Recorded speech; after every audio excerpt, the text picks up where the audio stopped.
contains strong language and material that some people may find offensive.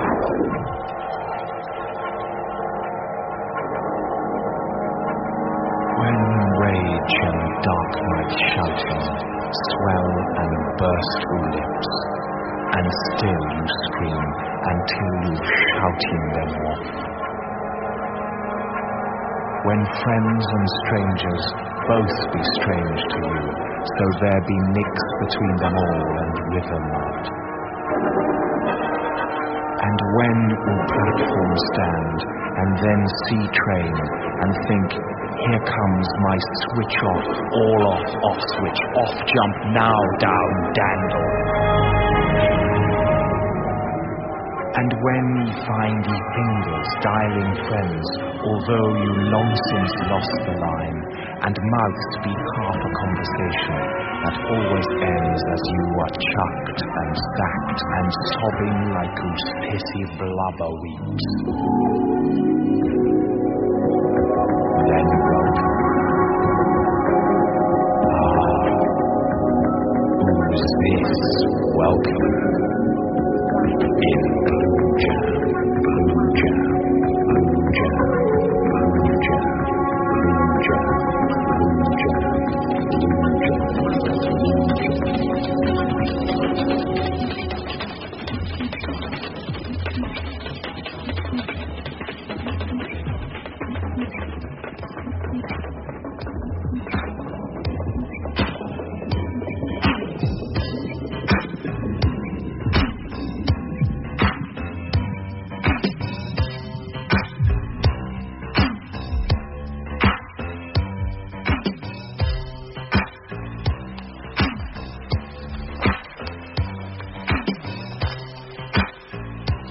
At least 4 now, and we felt it was time to warn her about some of the dangers that unfortunately are on the rise, it seems. So we bought her the film Nightlight, which is in the shape of a penis. Behind the little curtain there. Okay. It's alright, sweetheart. Just show you around Mr. Cocky, okay?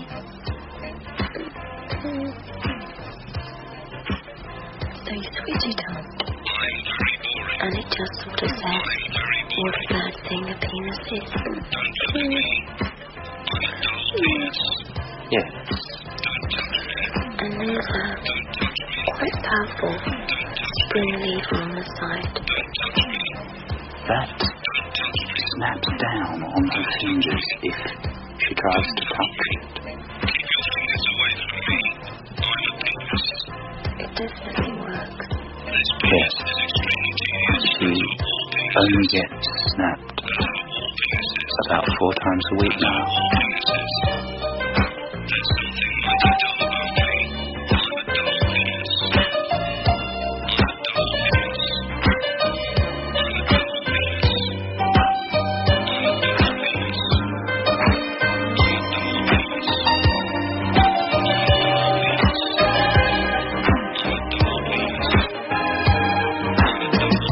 Afternoon and night, we lay together side by side, searching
no words are spoken. The only sound we hear is body talk. Body talk. Body talk. Body talk. Body talk. Body talk. Ooh, the shoulder. Body talk.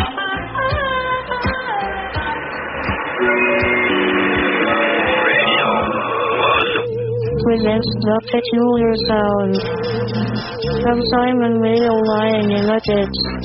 Lying in a ditch.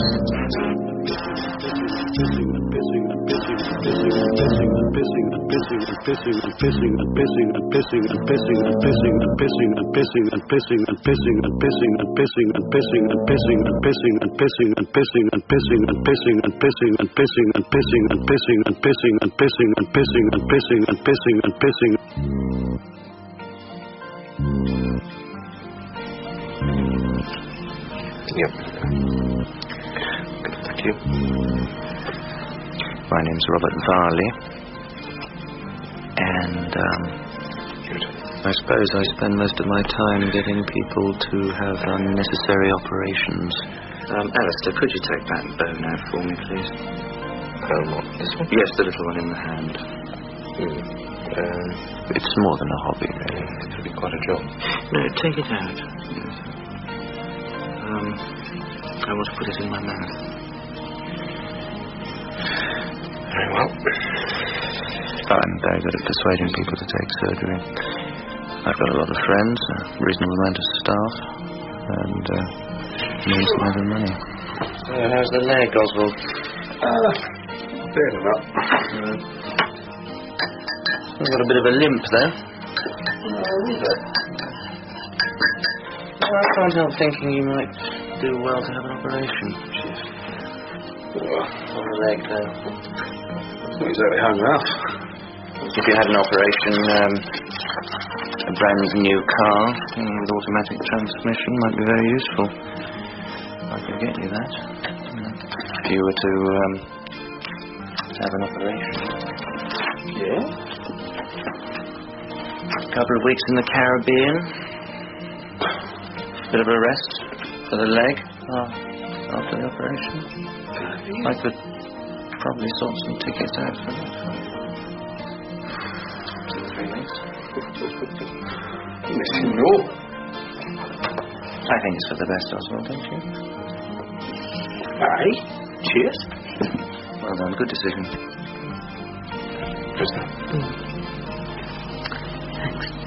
Alastair. Well, the surgeon I use is a chap called Alastair. Not a foot, Robert. Known from school. Great. Basically, he does what I want. Fucking tonsillectomy, for Christ's sake. Just as long as I keep his morphine addiction a secret. I need the foot for half an hour. That's the way it works. Have you got ice? Yes. We've got ice. Right. Well, off it comes then. Okay. Particularly enjoy taking the foot to a photo of me booth and taking a few snaps. Perhaps holding it in my mouth or placing it on my head. And then Alastair reattaches the foot to its owner. The best part is Andy, I've been dying to show this photograph now. Show them a picture of me with their foot on my head or wherever. How did you... Oh, it's just a prosthetic. And leave them to wonder whether the scar around their ankles in some way related. Are you getting any feeling back in your foot at all? Not yet. They said it might not. And what was the operation for again? Tonsil thing. They said the foot.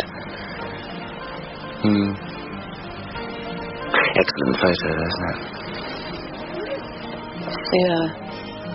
Yeah. Tell you what, Alastair, it's got to the point now where Why not take the eye out? Really, just go in with no plan at all. And, I thought this was rib removal. Change my mind. Improvise. I want to stick this sausage in his eye socket. Bloody hell, Robert. Well, I don't think the pleasure will last forever. I suspect I'll do this for another couple of years maybe and then call it quits. go to bed with all my pictures, take an overdose of something, drift off to Hades with a smile on my face. I'm just going to lift it out. I'm not going to sever the optic nerve. I'll just hold it out. And you can stick the sausage in now if you want. Alastair, I don't think this is... That's all right, don't worry. I really don't think it is. Oh, it'll be all right for now. I've got the sausage in my eyes. I've got the sausage. It's right, Angela, he won't be long. Alastair. Yes? Do you know what I'll be thinking next time I see him? What? I'll be thinking, I've seen you with a sausage in your eye socket and you haven't got a fucking clue. That was great. Thanks, guys. Ciao, Alastair. Ciao. I better put this back.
Rothko woofed. He was sitting in the armchair again. Occasionally he looked at the telly. Mostly, he was looking at me, looking at the telly.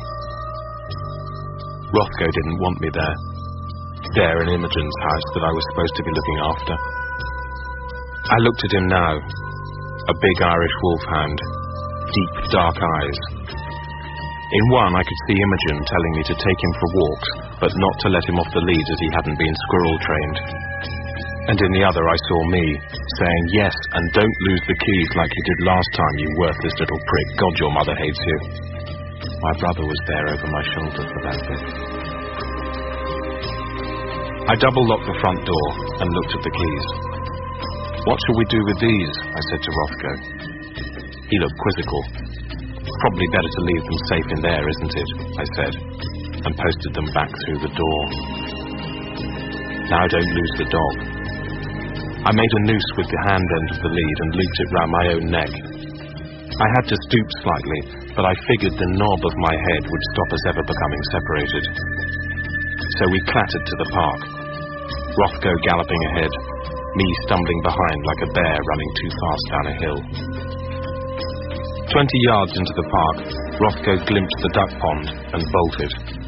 I landed in the shallows as Rothko closed his jaws on the nearest mallard. He shook his head violently so its quacks were broken like the honks of a goose in a cement mixer. A little girl was crying, "Help the ducky." I dripped stupidly. The girl's dad grabbed the duck and slapped at the dog's nose, whimpering, "Stop it, and this is appalling." He was clearly the sort of sensitive man that Rothko had no respect for. They separated with a splash, and so did the duck. The man stared dumbly at the legs in his hand, and suddenly everyone was screaming RSPCA at me. The lead snapped tight around my neck as Rothko dodged a blow, and the world became purple and banging. Through the rumble, I could hear my own strangled peanut of a voice screeching, "No, no, please, it's the dog, and it's not mine, it's Imogen Edwards's." Rothko turned to me with curled lips. "Imogen's not going to be happy with you at all," he said. Before I had time to gawp, he flew past me towards the park gate. "Leg it, you fat fuck," he laughed. I followed in an anoxic blaze. People were running after us. A bus was pulling off 20 yards from the gate. I overtook the dog and launched us into the old lady's pleas section. He leapt onto the seat beside me. "What the fuck is this?" he said. "I only go in taxis. You can't expect me to look after your legal case in these conditions." "Legal case?" I said. He eyed me directly. "Just think about all the things that you've been doing wrong. Someone's got to defend them." A tiny electric fugue of panic. I began to recall the time when I was 7 and a gerbil had started swearing at me. Amongst other things, it had told me that my dad was having an affair. I had told my mum, and soon afterwards the family had split up.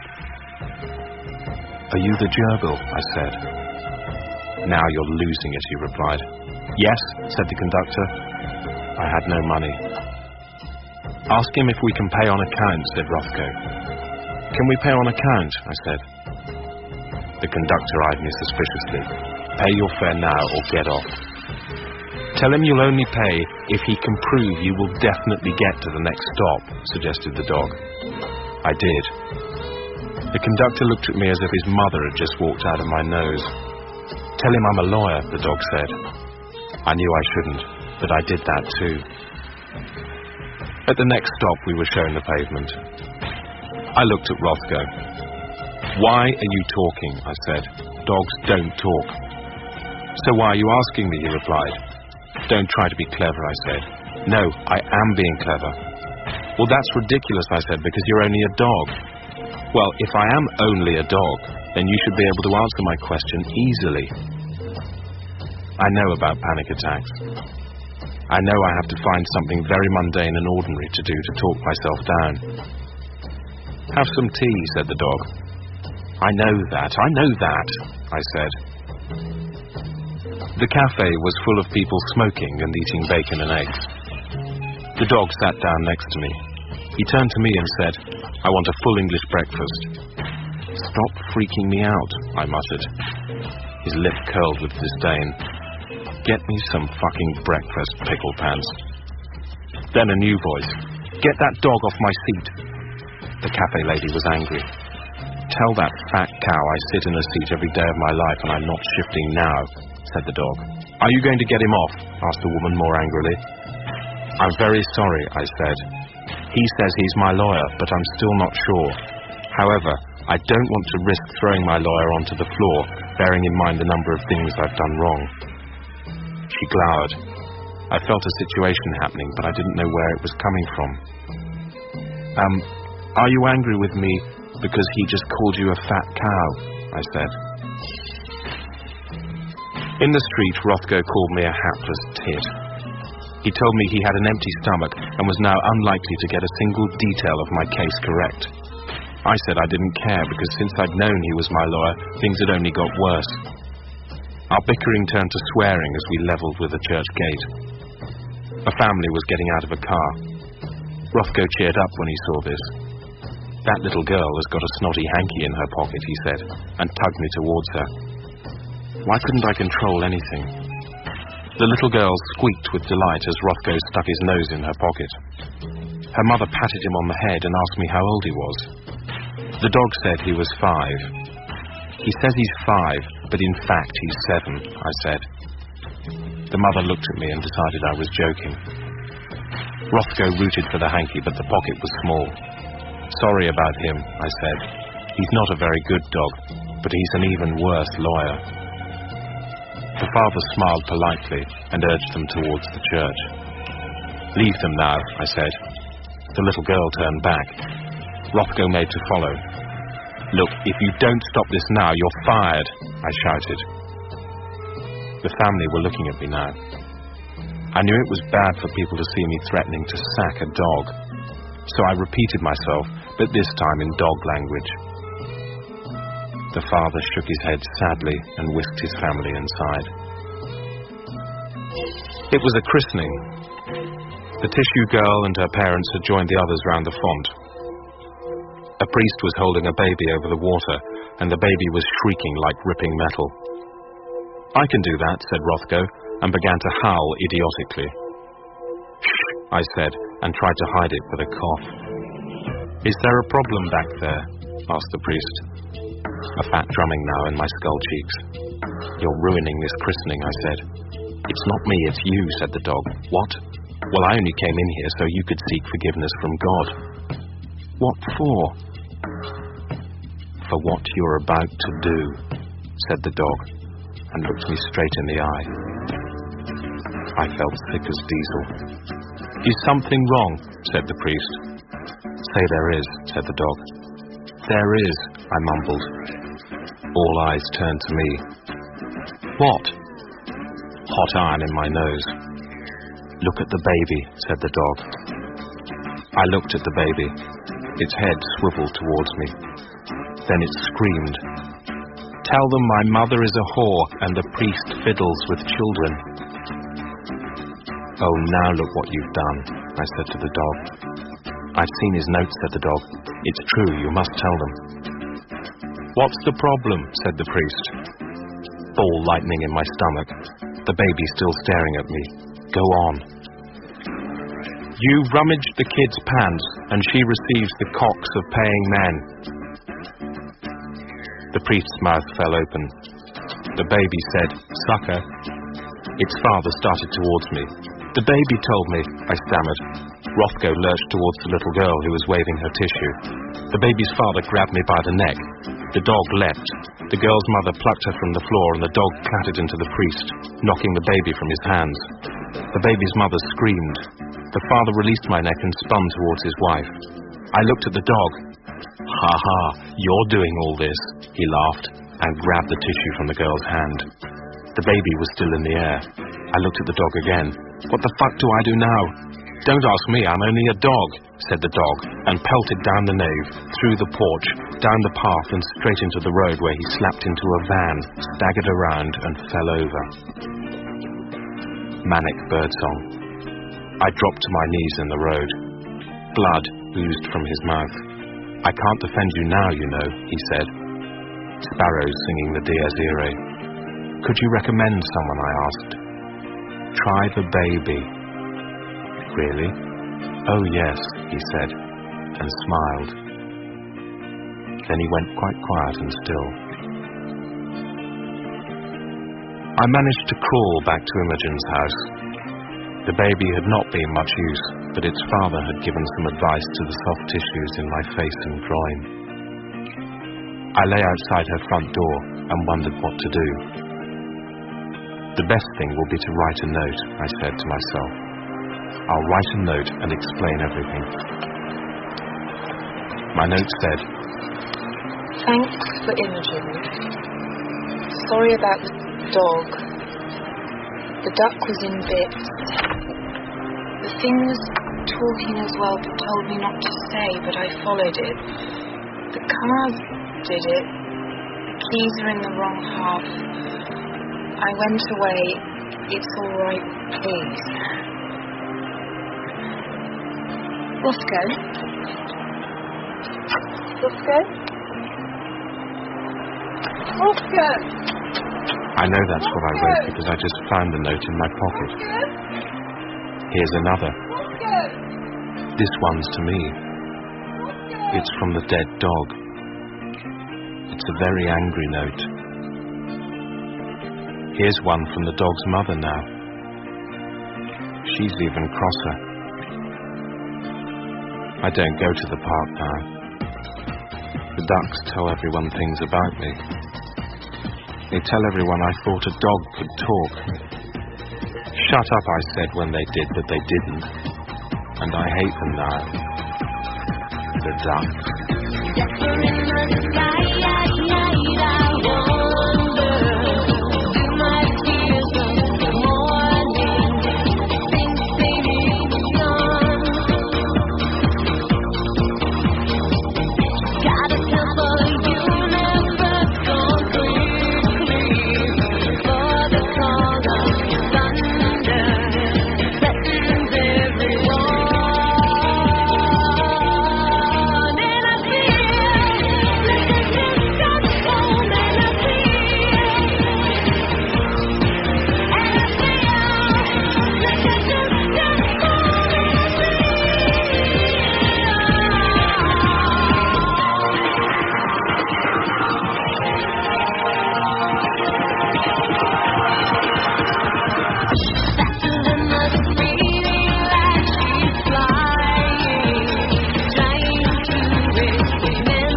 I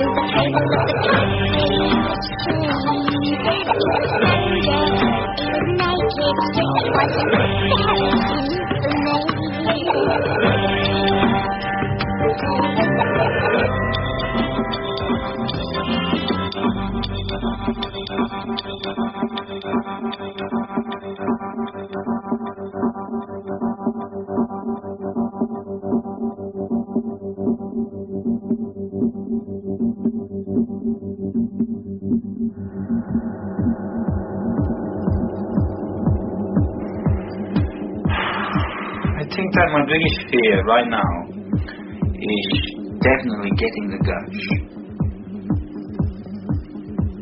As a director, I've seen the gush close up, and it's not pretty. The guy just gets locked into an ejaculation and doesn't stop until he's dead. The first guy that ever was to get it was Dean Dorsey. I've seen the clip. He's doing the snot shot. Suddenly, there's this real panic on his face, and he just keeps staring down at himself, and he's whimpering, oh my God, and it's like a sad voice, freaky clown. He's coming with the tears in his voice, but they are not there, but it's bad.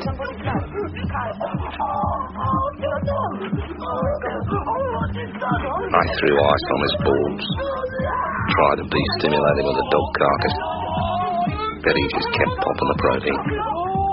It took him 3 days to die. All the time he was firing the flag juice and he was begging to be shot. The spunk expert explained to me that the whole body just gets consumed in producing semen. You can eat all day and all night, but you can't keep up when you're shooting the moisturizer like a fucked up oil rig. He was just 20 kilos when he died. That is maybe about as big as 2 or 3 squirrels. And when they cremated him, they couldn't burn his testicles.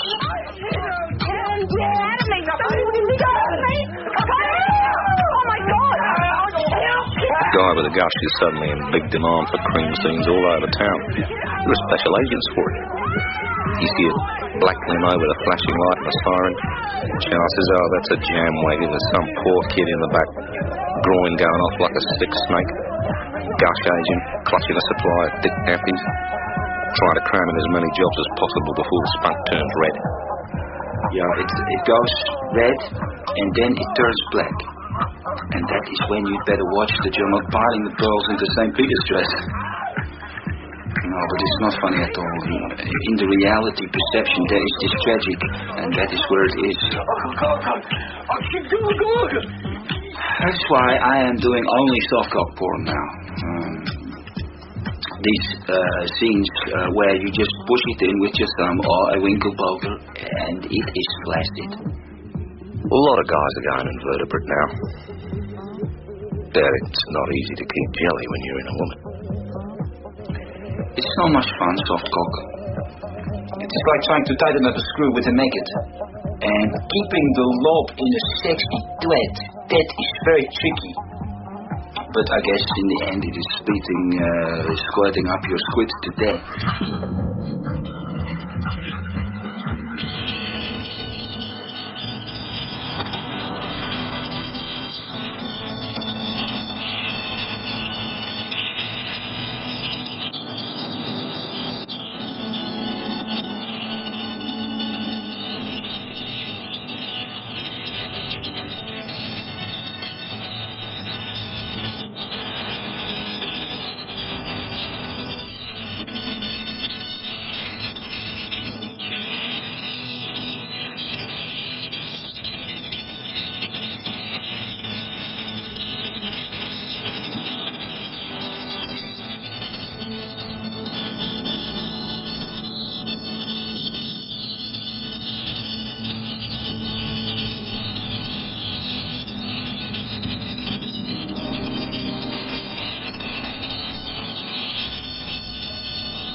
Come in. Good morning. Do sit down on the chair opposite my chair. Now, what seems to be the problem? Upset stomach. Mm-hmm. I've had it for about 6 days. Right. I thought there was food poisoning, something like that, but there's a bit of a bug going around, isn't there? Yes. I'm just going to change into some children's clothes for this, okay? So, give me a couple of ticks. Carry on. I can hear you. Oh, well, I've had repeating cramps in my stomach. Yes. And I've been sick quite a lot as well. Mm-hmm. Any temperature? Yeah, I still feel quite hot and cold. Oh, these shorts go right up the cleft. They don't cauterize my legs if I don't watch it. Right, so, hot and cold, yes? Yeah, sometimes I actually have a temperature and sometimes it just feels like it. It was 102 on Saturday, I think. Look, I'm sorry, I really can't concentrate if you're staring at me all the time. But your shirt... What's the problem? You never seen a stomach before? Yeah. Look, if you can't stop gulping, I'll have to go back behind the screen.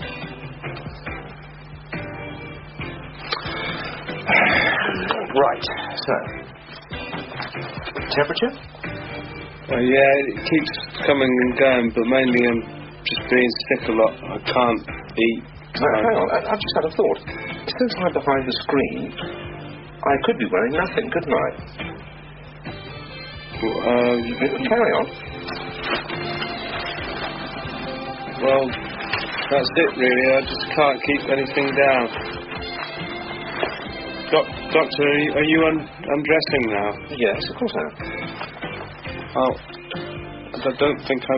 You seem to be obsessed with what I'm wearing. Do you want me to write that down on your notes? No, I don't. Right. Well, let's get back to your germ, shall we? Yeah. Now, what sort of food have you tried? And if you hear any sharp noises, now that's just me whacking my arse with a stick. All right, I've just had plain things really. I don't feel very hungry at all. So when I'm sick, it's just very little water comes out. Yes. What was that about liquids? Just water, a bit of milk. Hey, what if you whack me? You'd get a better swing. No, don't bother that. Look, you don't have to look. Just take this and whack me like a racehorse. Would that help me? Oh, yes. Really? Well, do you want to get better, or do you want to be sick for the rest of your life? Better, please. Right, well, off you go. Medium beating. Now, any diarrhea? Yeah. Bit faster. Yeah, it's quite bad, actually. Sorry, you have to speak up now. I'm getting a drumming in my ears. Quite bad diarrhea. Yes. Well, you'll have to give the nurse a sample. And also I'll prescribe you something for the diarrhea and vomiting, okay? Right, thanks. You can stop now. Right. I'm going to write your prescription out at the desk over there. Yeah. You'll have to look the other way. I've got a bit of a boner. All right.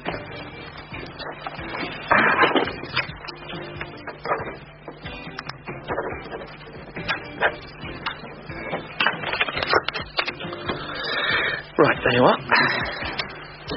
Pop in to see the nurse next door and she'll sort you out. Yeah, right. Bye.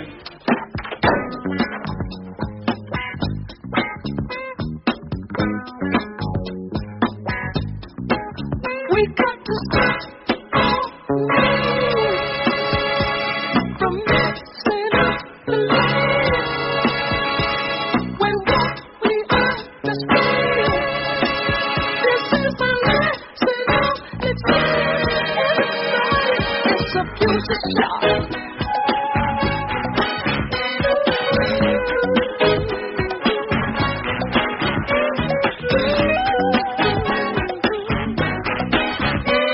Hey.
the time.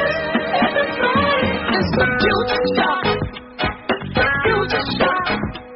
The future shock. Future shock. Future shock. The price of the need. How you can just go in the streets. Living in a wonder for those with nothing to eat. Some got it made, but still seems so strange. There's no love for this brother, no bed for another. Future shock, I'm just going home. Future shock, everyone's alone. Future shock, don't know the people. Future shock, pray for the people. Future shock.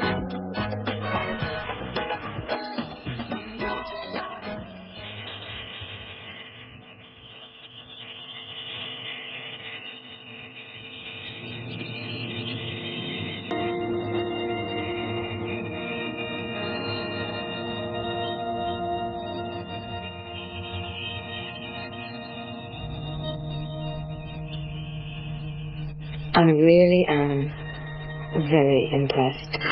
Thank you. I think it's the best annual report I've ever given anybody. Thanks very much. Your record has been consistently first class for 5 years. Well, Amazing. thanks. I don't suppose... You do know that I'm going to have to fire you. I couldn't bear to watch you go off the boil. Why?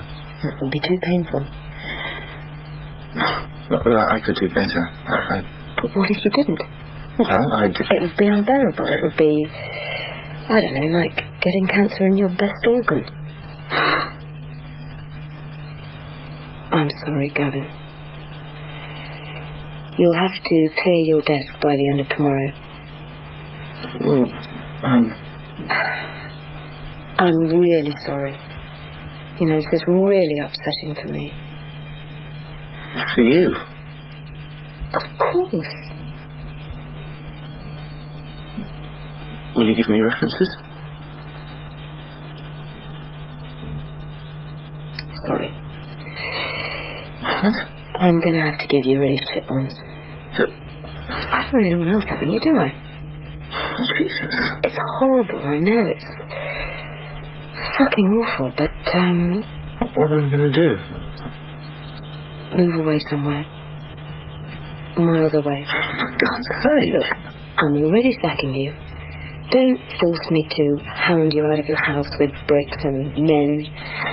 Oh, I just don't know what to say. Just go.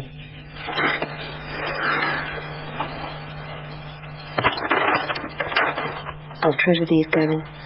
Unbelievable. They'll be a paradigm to new recruits. I'm going to read them again and again and shake my head about all this.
surrounded by screaming sick children, Kevin breathing farts like a sex, and laughs to see the air full of chemotherapy wigs and bald little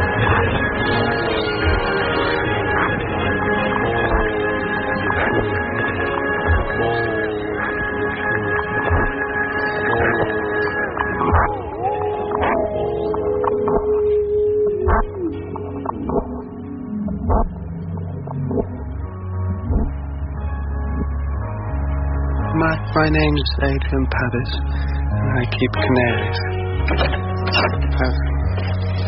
I've got 7 at the moment, but this one here is slightly different. I've always believed she wasn't really a canary at all. She was a young man trapped in the body of a canary. So I've done this. It's the private parts of a 16-year-old who was killed in a car crash. You can see his hair was blonde and quite downy, which rather suits the bird, I think. Sometimes I see a sort of little smile on her beak. I'll just rub the glands a little. There it is. There's a lovely smile, sir. Yes. That's nice.